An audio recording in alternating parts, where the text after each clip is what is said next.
Bloomberg Audio Studios. Podcasts, radio, news. The point is, ladies and gentlemen, that greed, for lack of a better word, is good. Greed is right. Greed works.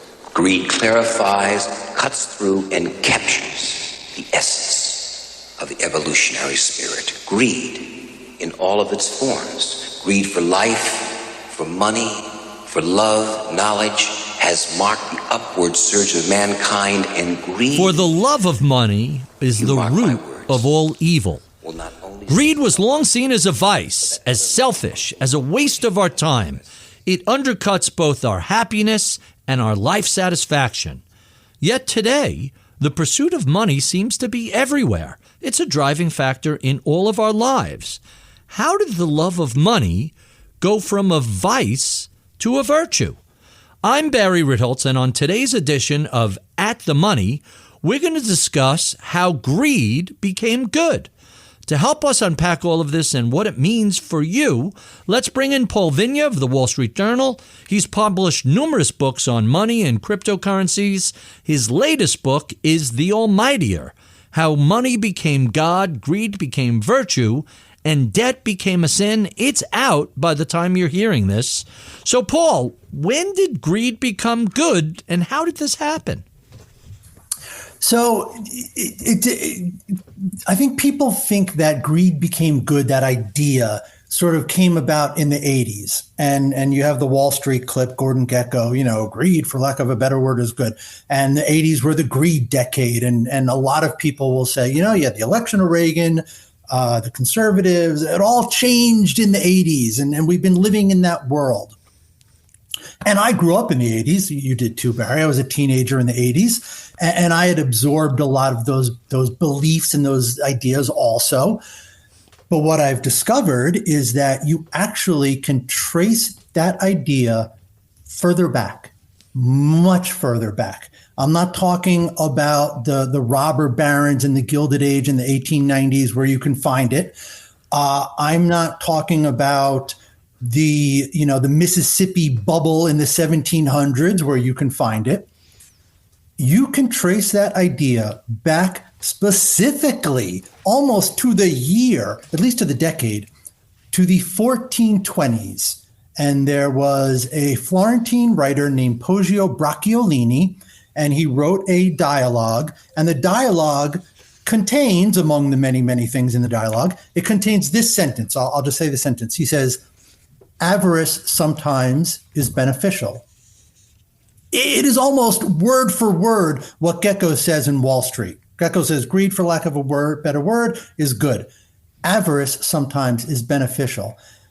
That idea was incubated in Florence in the 1420s. Florence was a mercantile city. It was a republic, and there were a lot of merchants there. It was basically driven by commerce. And those merchants had this belief. They couldn't talk about it. They couldn't express it. They couldn't really show it because the church's stance was usury is evil. It should be outlawed. Greed is the root of all evil. It was very, very dangerous to come out and say greed is good. So let me ask you about some other historical figures who might have become forgotten, who philosophized on this topic. Who are the economic thinkers who rebranded greed from a deadly sin to a driver of social benefit? You mentioned Bracciolini. Who else were key thinkers in this space? So it's interesting because the one dialogue that really states it the best is the one from Bracciolini. So I spent a lot of time talking about that. But what's interesting is that he ran in this circle of influential thinkers and doers that included a banker that most people probably know the name of, at least, named Cosimo de' Medici, and a man who would become Pope Nicholas V. He was a bishop, and he was Cosimo was actually, he was a supporter of this bishop. Nicholas V becomes Pope. Cosimo becomes the most important banker in Europe and actually one of the most important politicians in Europe. And they take this idea and they run with it. Cosimo employs this in his bank, in his personal life. He makes a lot of money. He spends a lot of money. He shows people that you can be greedy, you can pursue wealth for yourself, you can become very, very rich, and you can then become influential. He supports architects, he supports artists, he supports all kinds of public works projects. That becomes you talk about culture, that becomes a very influential cultural example to people in Europe. So following the Medici family in Florence, which at the time was probably the wealthiest city-state in Europe, we eventually go forward to John Calvin and Protestantism, and Calvin holds that wealth is a sign of divine favor. This is the exact opposite of greed is a sin. This is, no, wealth proves that the gods are smiling on you. Yeah, and I'll go through a couple hundred years of history very quickly here. So these Florentines start saying greed is good, and they show it as an example, and it kind of takes off. It takes off in the Catholic Church, which starts employing it. The Catholic Church starts raising a ton of money and spending money at the same time. They really buy this I call it in the book, the ethos of beneficial greed. They start buying into it. And of course, it all becomes excess, right? A Medici becomes Pope Leo X, and he's horribly, he's terribly corrupt. He's a really bad Pope, and he spends a lot of money. And he is actually basically the antagonist of Martin Luther. Like, the whole Protestant Reformation is a rebellion against the excesses of Leo X and the Catholic Church. But what's interesting is that once the Protestant Reformation takes off, the idea that what they really are against is the excesses. They're not actually against the idea of money. And John Calvin comes along, and John Calvin is very, very clear. And what he says is, God controls everything. Every down to the last hair on your head is determined by God. And I don't have a lot of hairs on my head left, so there's that. God controls everything. Everything that happens because God wants it to happen. If you have money, it is because God wanted you to have money. So whatever job you have, you should do it to the best of your ability, and you should go out there and make as much money as you want, because that is what God wants for you. He doesn't want you to spend it the way the Catholics do. And I'm Catholic, so if anyone's upset about, Catholic bashing, I'm just being historical here. He doesn't want you to spend it the way those, profligate Catholics do, but God wants you to have it, and then wants you to put it to good uses, help the poor, help the indigent, do good things with it. But if you have it, God wants you to have it. That idea at that point becomes deeply, deeply embedded in our culture. Let's fast forward to people like Richard Baxter and even Ayn Rand. How does the thought that greed is good progress over the next few hundred years? So over the next few hundred years, and again, I'm going to do this very fast. If people want the whole thing, they can buy the book. Thank you very much in advance. Yes, I'm greedy too. I want to sell my book. So Calvin is influential. Another Protestant theologian named Richard Baxter takes it a step further, and he starts explaining how businesses operate and how, the pursuit of wealth is employed as a tool of God's will. And then who takes that even a step further is Adam Smith, Smith's whole idea really is that the economic system we have, which had existed for a few hundred years by the time Smith came around, the economic system we have is a moral system. This is how it works. This is what's good about it. By all these people out there doing these jobs that they're supposed to be doing, the division of labor, this is all moving us towards a better relationship with God. That idea is, it's at the very least, it's moralistic in Smith's worldview, if not outright religious. He kind of secularizes it a little bit. So let's address that exactly, because sure. I have to ask the question, what's the relationship between the rise of capitalism and the redefinition of greed, or at least motivated self-interest, as a virtue? Well, I actually think, and I state this quite clearly in the book, I think this change in attitude toward greed is actually what creates capitalism. There's a line in the book, I say, capitalism didn't create greed, greed created capitalism. What you see in Florence in the 1400s, now I'm going backwards a little bit, but the start of it, that is the first time you see people employing capital consciously as a tool for themselves and for society. It used to be just about the nobility and the kings and the rich, accruing wealth, and it was all for them. Now you see this idea that, wait a second, we can actually, anybody, commoners or nobility, can pursue wealth, and that can be a tool to help us in our own lives and to help society. That is the cornerstone of capitalism. Greed is good, Barry. That explains capitalism as it actually operates. That is not how the textbooks tell you it operates. I actually went through the textbooks and I looked, and the word greed doesn't appear in them at all. Well, it's motivated self-interest and it's homo economist and all that stuff. So, but it's always kind of sloughed off to the side, right? I mean, you're making it a central focus. So economics is about efficiency. It's about, system. No, it's about greed. It's actually about people using greed, and you can see it winding its way through our culture. Adam Smith secularizes the idea and people seize upon it. And then you have this new nation that had just formed in the Americas, and they rejected the king, they rejected the church. They needed something to ground their new country on. And what they came up with, and James Madison, one of the founders, makes this most clear, property rights, money, wealth. That is what the nation is actually founded on. This idea that at that point becomes so deeply embedded in the culture of America that is what that is the cornerstone of our history. Let's dive deeper into that, because the book delves into the transformation of money from a religious and communal tool to that exact secular object of faith. Are you saying that in large part the creation and economic success of the United States has been one of the key drivers of the belief that motivated self-interest, to use a less polarizing term than greed, right?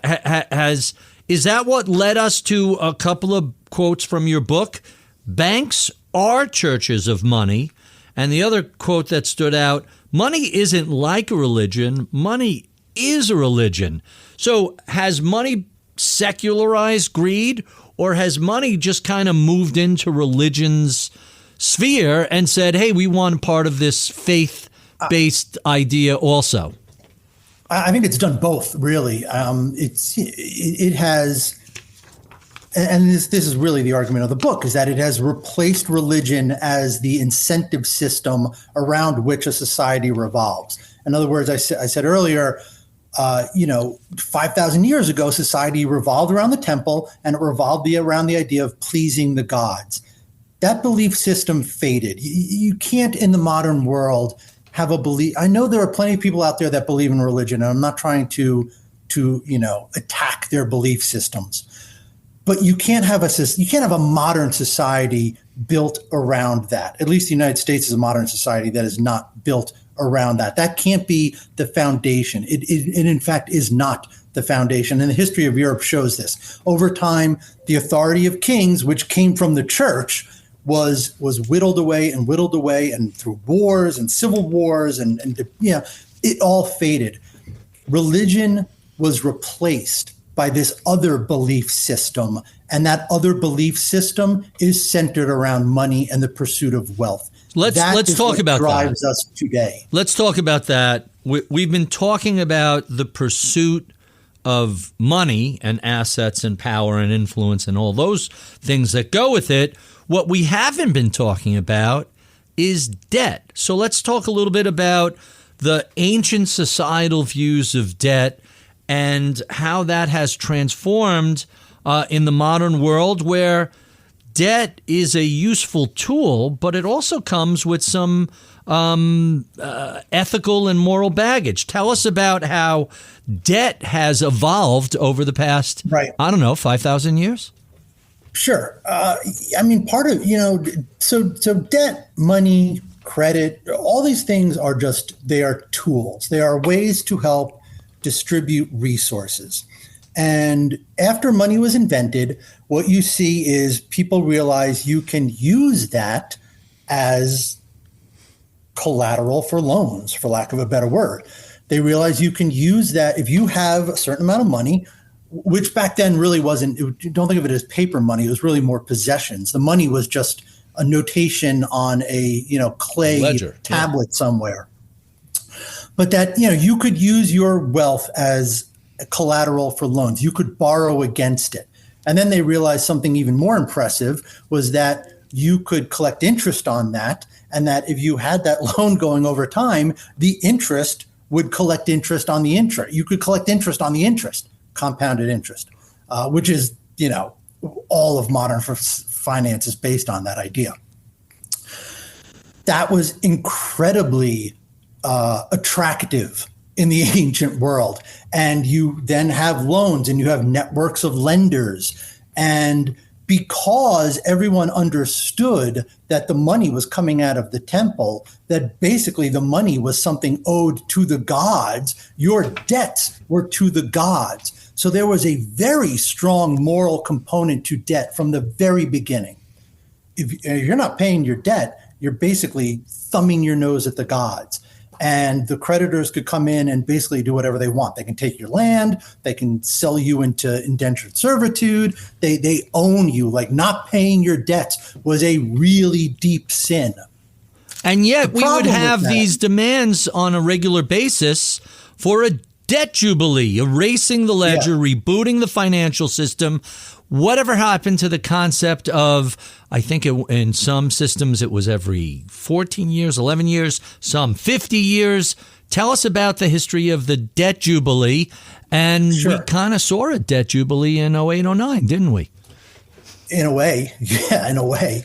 So what happens is these creditors start amassing these giant loans. They are becoming extremely wealthy. But you see this from society, city-state to city-state, and look, this is something that happens today, right? People they take on a loan, they have to pay interest on it. The interest is too high, it compounds. You start off with, I borrowed a little bit of money. 15 years later, 20 years later, you're still paying it off and you're deeper in debt. What the people realized in the ancient world was that money, that loans had a way of growing beyond the ability of people to pay them, no matter what they were trying to do. This whole concept of compound interest, it becomes a problem, and it becomes a societal problem at some point. A king who wants his subjects to work for him and be in his army, but he doesn't have them because they've all lost their farms, because they've all been sold into slavery because of their debts. Well, that's a terrible society. So the kings developed this relief valve, which is basically a debt jubilee. Every once in a while, in the Mosaic codes, it got codified and they put a time frame on it. But earlier than that, you would just have kings whenever they felt things were kind of too bad, or they took over a new city and they wanted to start over. They would declare a debt jubilee. All the debts were wiped out. If you lost your farm because of debts, you got it back. If you were sold into slavery because of debts, you were released from slavery and put back on your farm. It was a way for the society to start over, because what they realized was that debt had this just inescapable habit of overwhelming the entire society.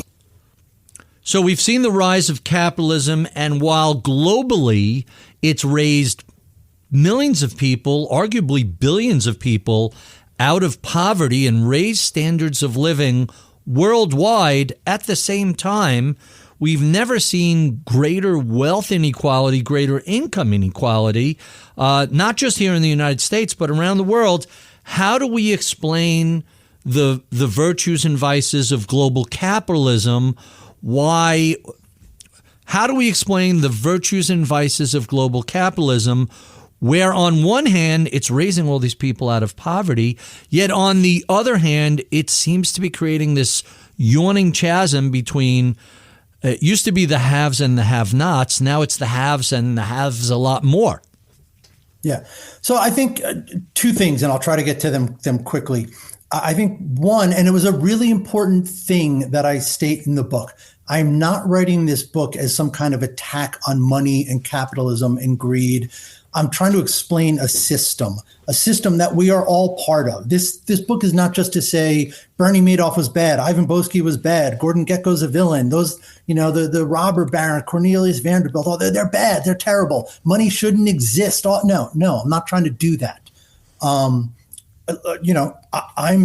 selling the book. I'm not giving it away. I could have given the book away. I'm not. I'm selling it. I'm part of the system too. I'm just trying to explain how the system works, because part of this is, and I said this, money is actually a very effective tool. It's a good thing. Society flourishes after money is invented. Like you said, Barry, capitalism has pulled a lot of people out of poverty, has made a lot of people's lives better.